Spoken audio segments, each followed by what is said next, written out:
রাজধানীর কাপ্তান বাজারে মুরগির মার্কেটের অবৈধ স্থাপনা উচ্ছেদে অভিযান চালিয়েছে ঢাকা দক্ষিণ সিটি ও যৌথ বাহিনী।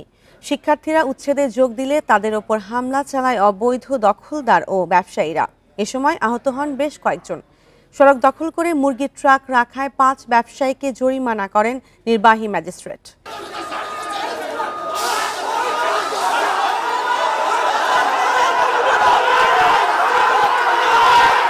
উচ্ছেদ অভিযান ঘিরে মধ্যরাতে উত্তপ্ত হয়ে ওঠে ঢাকার কাপ্তান বাজার। অবৈধ স্থাপনা অপসারণের সময় ছাত্রদের ধাওয়া দেয় মুরগি মার্কেটের ব্যবসায়ী ও দখলদাররা। শুরু হয় পাল্টাপাল্টি ধাওয়া। দুপক্ষের সংঘর্ষে আহত হন বেশ কয়েকজন শিক্ষার্থী। মার্কেটের কয়েকজনকে আটক করে যৌথ বাহিনী। পুরাটা নিয়ন্ত্রণ করে একটা চাঁদাবাজ সিন্ডিকেট। এই ব্যাপারে আমরা মন্ত্রণালয়, সিটি কর্পোরেশন, পুলিশ, আর্মিকে 2 মাস ধরে অবহিত করছি।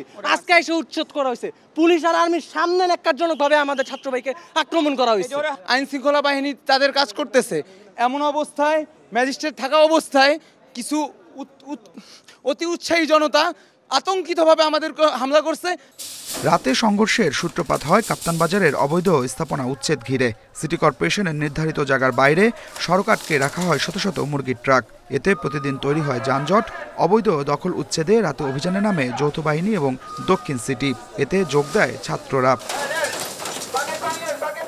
ব্যবসায়ীদের দাবি, সিটি কর্পোরেশনকে ভাড়া দিয়েই এখানে ব্যবসা করেন তারা।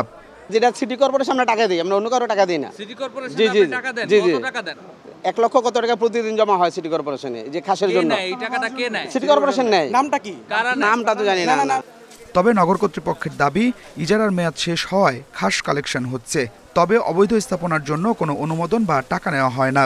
মুরগিবাজি স্থাপনের জন্য জায়গা ইজারা দেওয়া আছে, সেটির বাইরে কোনোভাবেই কেউ যেন প্রতিবন্ধকতা তৈরি করতে না পারে এবং রাস্তা যেন সম্পূর্ণরূপে ফ্রি থাকে, জনগণের জন্য চলাচলের জন্য সম্পূর্ণরূপে উন্মুক্ত থাকে, সেটি যেন কোনোভাবেই মানে প্রতিবন্ধকতা তৈরি করতে না পারে, সেই জন্য আমরা এই অভিযানটা পরিচালনা করেছি এবং ভবিষ্যতে নিয়মিতভাবেই এই অভিযান পরিচালিত হবে ইনশাআল্লাহ। সড়ক আটকে অবৈধভাবে মুরগি ভর্তি ট্রাক রাখায় 5 ব্যবসায়ীকে মোট 25,000 টাকা জরিমানা করা হয়।